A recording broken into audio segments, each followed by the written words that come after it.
ارے دوستو، گزشتہ مہینے یہ خبر سوشل میڈیا پر وائرل ہوئی کہ امریکی سائنسدانوں کے ایک گروہ نے خانہ کعبہ میں نصب جنتی پتھر حجر اسود کے حوالے سے ایک مضمون شائع کیا اور اس میں یہ دعویٰ کیا گیا کہ نعوذ باللہ حجر اسود جنتی پتھر نہیں ہے بلکہ ایک عام پتھر ہے۔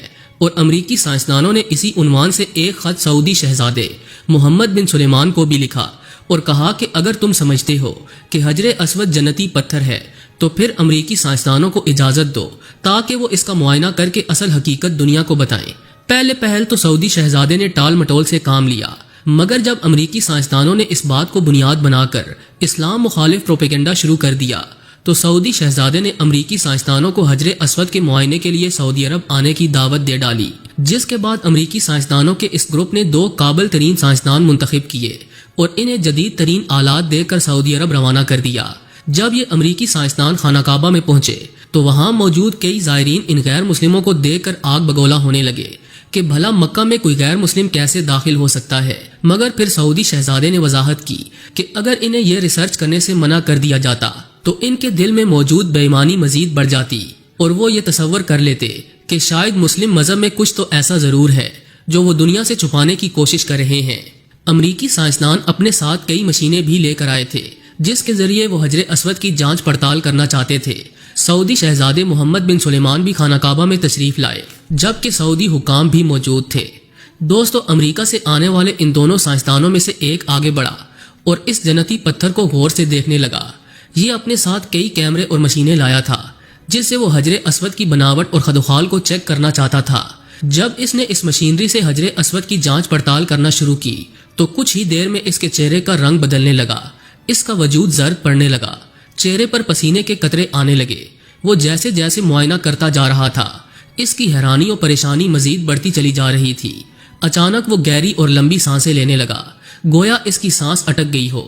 تھوڑی دیر بعد اس کے منہ سے یہ الفاظ نکلے، یہ پتھر تو واقعی اس دنیا کا نہیں لگتا، یہ پتھر بے حد قیمتی ہے، یہ تو کائنات کا سب سے عظیم پتھر ہے۔ پھر وہ امریکی سائنسدان خاموشی سے مسلسل کئی منٹس تک ٹکٹکی باندھے حجر اسود اور اپنی مشینوں کو دیکھتا رہا۔ لوگوں کو یہ گمان ہونے لگا کہ شاید یہ عبرت کا نشان بن چکا ہے۔ جب سعودی شہزادے نے یہ صورتحال دیکھی تو اس سائنسدان کو کندھے سے پکڑ کر ہلایا تو وہ ہڑبڑا گیا اور چیخ مارتے ہوئے پیچھے ہٹ گیا۔ وہ اپنے پاس کھڑے مسلمانوں سے کہنے لگا، مجھے اپنا دین سکھاؤ، میں دین اسلام میں داخل ہونا چاہتا ہوں۔ اتنے میں ایک باریش بزرگ نے اسے کلمہ پڑھوایا اور مسلمان کیا، جس کے بعد اس کی حالت غیر ہونے لگی اور وہ بے ہوش ہو کر زمین پر گر گیا۔ اس کی حالت کو دیکھتے ہوئے سعودی شہزادے نے اسے فوراً ہسپتال منتقل کرنے کا حکم دیا۔ 2 ہفتوں تک وہ امریکی سائنسدان ہسپتال میں بے ہوش پڑا رہا۔ جب ہوش میں آیا تو اسے باقاعدہ اذان سنائی گئی اور قرآن مجید کی تلاوت سنائی گئی تو وہ روتے ہوئے کہنے لگا کہ میں تو حجر اسود کو کوئی عام پتھر سمجھتا تھا، مگر جب میں نے اس کو غور سے دیکھا تو میں اس میں یوں کھو گیا کہ جیسے میں دنیا سے بیگانہ ہو چکا ہوں۔ اس پتھر میں مجھے پوری کائنات نظر آ رہی تھی، جو راز اس پتھر میں موجود ہیں اگر میں وہ کھوجنا شروع کر دوں تو شاید کئی سال گزر جائیں، مگر پھر بھی میں اس پتھر کی بناوٹ کو نہ سمجھ سکوں گا۔ مجھے تو یہ پتھر پوری کائنات سے بھی زیادہ وزنی معلوم ہو رہا ہے۔ یہ پتھر جس نے بنایا یقیناً وہ خدا ہی کی ذات ہے۔ دوستو، اتنا کہہ کر وہ امریکی سائنسدان رونے لگا اور کہنے لگا مجھے اسلام کے بارے میں مکمل معلومات دی جائے۔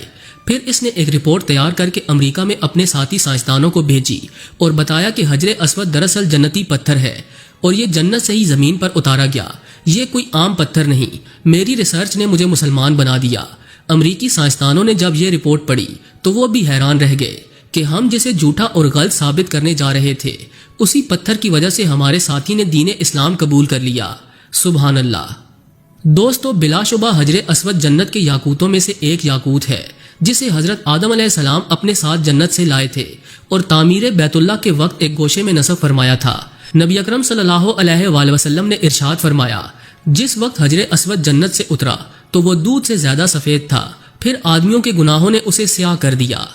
ترمذی شریف کی ایک اور روایت میں ہے کہ حجر اسود اور مقام ابراہیم جنت کے یاقوتوں میں سے 2 یاقوت ہیں۔ اللہ تعالیٰ ان کی روشنی کو ختم نہ فرماتا تو یہ پوری زمین و آسمان کو روشن کر دیتے۔ طوفان نوح علیہ السلام میں آدم علیہ السلام کا تعمیر کردہ بیت اللہ آسمانوں پر اٹھا لیا گیا تھا۔ فرشتوں نے اس وقت اس متبرک پتھر کو ابی کیس نامی پہاڑ کے اندر امانت کے طور پر رکھ دیا۔ پھر تعمیر ابراہیمی کے وقت حضرت جبرائیل علیہ السلام نے اللہ تعالیٰ کے حکم سے یہ مبارک پتھر جبل ابی قیس سے اٹھا کر حضرت ابراہیم علیہ السلام کی خدمت میں پیش کیا۔ اس طرح اسے پھر اسی جگہ کی زینت بنا دیا گیا جہاں یہ پہلے رونق افروز تھا۔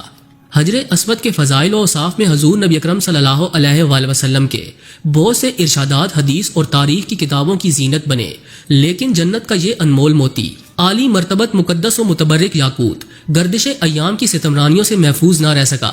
متعدد بار اسے فساق و فجار ظالموں کے ہاتھوں تختہ مشق بننا پڑا، بارہا حوادث کا شکار ہوا اور اس کے نازنین بدن پر کتنے ہی مرتبہ زخم بھی آئے۔ 317 ہجری میں جب مکہ مکرمہ کرامتہ کے دستے تصرف میں آیا تو ابو طاہر سلمان بن الحسن جو کہ کرامتہ کا سردار تھا، اس نے خانہ کعبہ کے حرم میں خون کی ہولی کھیلی۔ 8 ذی الحج 317 ہجری کو اس قدر قتل عام کیا کہ حجاج کی لاشوں سے زمزم کا کنواں بھر گیا۔ شہر اور مضافات کے 3000 بے قصور افراد کو موت کی نیند سلا دیا، جس میں 1700 حاجی اور 700 طواف کرنے والے بھی شہید ہو گئے۔ اس نے یہ سارا کھیل میزاب رحمت یعنی کعبہ شریف جو سونے کا تھا اسے اکھاڑنے، مقام ابراہیم اور حجر اسود چوری کرنے کی نامشکور جسارت کے لیے کھیلا تھا۔ 2 آدمی اس مذموم حرکت کے لیے کعبہ شریف پر چڑھے، مگر آنے واحد میں سر کے بل زمین پر گر کر واصل جہنم ہو گئے۔ مقام ابراہیم تو اس کے دستے تصرف سے محفوظ رہا، کیونکہ خدام حرم نے اسے پہاڑ کی گھاٹی میں کہیں چھپا دیا تھا۔ مگر 14 ذی الحج 317 ہجری میں عصر کے وقت جعفر بن حلاج نے ابو طاہر کے حکم سے حجر اسود کو اکھاڑ لیا، اس پر کئی ضربیں لگائیں اور اپنے ساتھ بحرین لے گیا اور اس کی جگہ خالی رہ گئی۔ تقریباً 22 سال تک یہ مقدس پتھر بحرین میں ابو طاہر کے پاس رہا اور پھر متعدد کوششوں سے اسے واپس لایا گیا۔